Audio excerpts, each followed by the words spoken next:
Hello, good day class. Welcome to the second and the last edition of this class titled Permutation and Combination. And in this session, we shall be looking at combination. At the end of this class, the following lesson objectives are supposed to have been met. The students are supposed to know the meaning of combination, the various forms of combination, the difference between permutation and combination, the relationship between permutation and combination, as well as be able to use formula. Combination. In our first class, we learned that permutation refers to arrangement, but in this class, combination refers to the different selection of objects without taking into account the different order or ways of making those choices. The reason why we say choices or selection is because the order of these items do not actually matter. In combination, the actual order is irrelevant, and we can regard AB as the same as BA. However, in permutation, AB is different from BA because they have different order.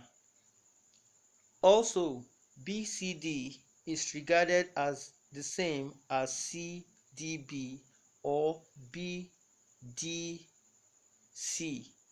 and this is because each consists of the same three key elements B, C, and D.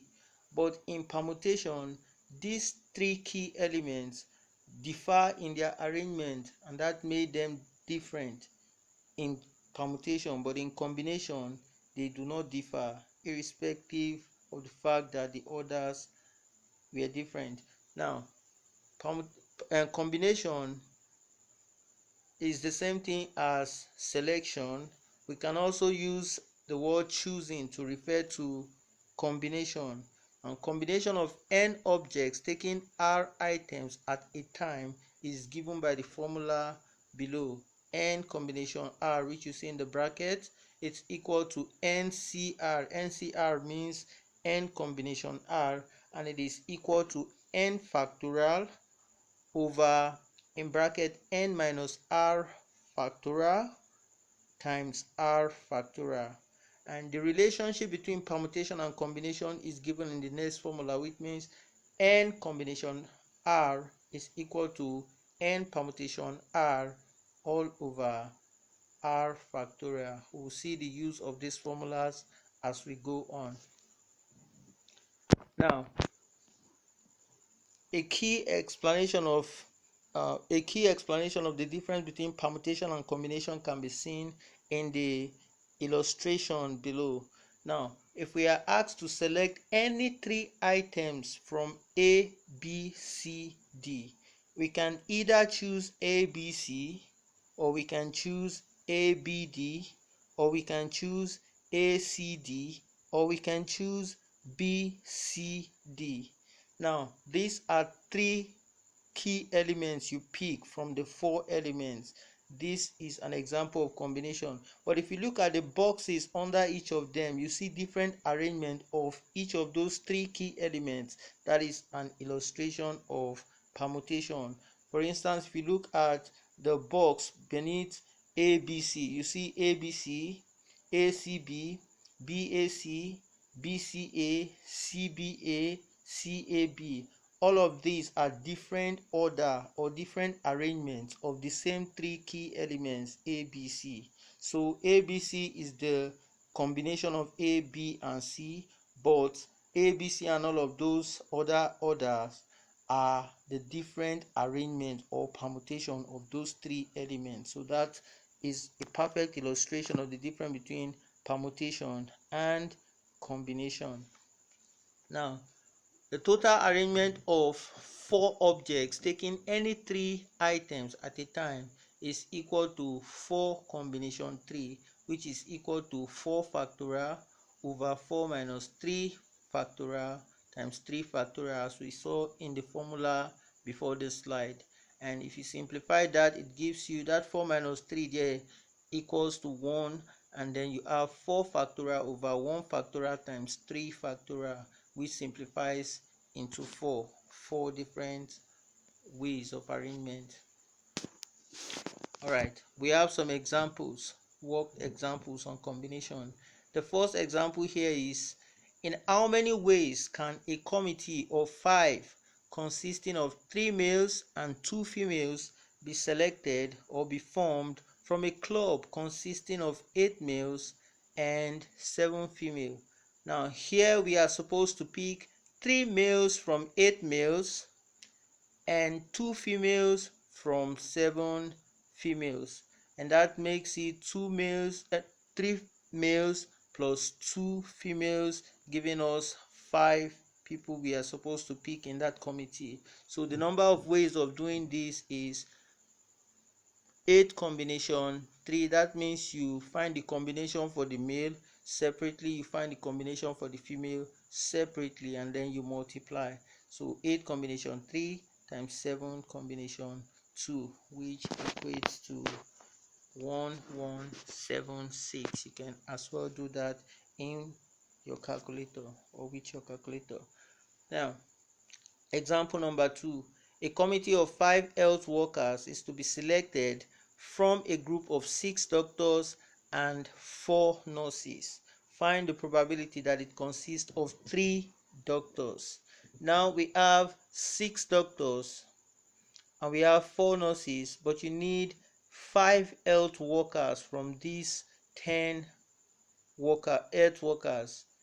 Now those 5 you need, 3 must be doctors. So the total sample space, that means out of the 10 health workers, you need just 5 health workers. So that gives us 10 combination 5 as our total sample space. However, the number of ways of selecting 3 doctors from 6 doctors is given as 6 combination 3. Of course, if you have picked 3 doctors, that means you need 2 nurses from the 4 nurses you have there. So that gives us 4 combination 2, which you can see there.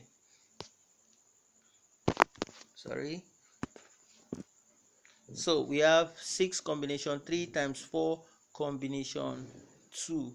So the probability of picking 3 doctors from 6 doctors and 4 nurses out of those 5 health workers you need is given above. 6 combination 3 times 4 combination 2 all over 10 combination 5, which equals to 10 over 21 as your probability. Now the use of formulas. Example 1. Simplify n combination 3 all over n combination 2. Now whenever you are asked to use formula or to simplify formula or to manipulate formula, the first thing you have to do is to interpret that formula, interpret the variables in that formula using the combination formula or the permutation formula. So if you have n combination 3, it means n factorial over n minus 3 factorial times 3 factorial, and where you have n combination 2, it's equal to n factorial over n minus 2 factorial times 2 factorial, which you can see there. So the first process there is, the first step is to interpret the notation, and then after interpreting the notation, you organize the fraction properly, or you organize properly, which you can see in the next process there. We only organized, we made it in form of a linear form, and then we reciprocate, which is the next process. After reciprocating, we can now simplify each of them. You will agree with me that n minus 3 factorial times 3 factorial, the 3 factorial there is equal to 3 times 2 times 1, or we could say 3 times 2 factorial. But for the second one, the n minus 2 factorial is same thing as n minus 2 times n minus 3 factorial times 2 factorial. Now the reason for doing this is to simplify each of the different entities in order to derive similar entities that can cancel out each other so as to be able to simplify the whole expression. So when you cancel out the similar entities, you arrive at n minus 2 over 3. The next example, you have n combination 6 equals to n plus 1 combination 5. The first process is to express each term in the factorial notation, which is to interpret each of the expression. So n combination 6 is same thing as n factorial over n minus 6 factorial times 6 factorial, which equals to that n plus 1 combination 5 is same thing as n plus 1 factorial over n plus 1 minus 5 factorial, because the 5 there is the r, and then times 5 factorial. So the next thing is to expand or to simplify each term so as to derive similar entities that can cancel out each other. And when you do that, you have what we have there. And then cancelling out the similar terms or the similar entities, we arrive at 1 over 6 equals to n plus 1 over n minus 4 times n minus 5. Then cross multiplying, you form a quadratic equation. Solving the quadratic equation, you have n equals to 14 or n equals to 1. Of course, you know that n cannot be 1, or else the expression will not be correct. So n is equal to 14. The next example, we say find the possible values of m for which the expression there is true. Now, the first process is to express each term with a factorial notation, or to express each term in a simplified way, that's to interpret. So by interpreting the 8 combination m, you have 8 factorial over 8 minus m factorial times m factorial. And then by interpreting the 6 combination m minus 1, you have 6 factorial over 6 minus m minus 1 factorial times m minus 1 factorial. Expanding each of these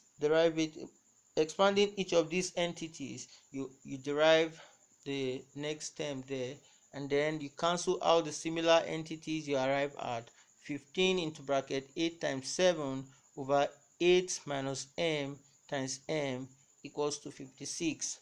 And then you cross multiply, you're going to form a quadratic equation. Solving that quadratic equation, m is equal to 3 or m equals to 5. Evaluation. Of course, you can do all of this, and then you have my contact or the feedback, which you will see at the end of this presentation. You can send your answers for check. Questions for your assignment. Alright, you can pause this video at any time, and you can rewind to any point so as to easily grasp or to write the note if you want to. These are the feedback, the contacts for the contact with which you can make any contribution or request any further materials. Thank you for listening.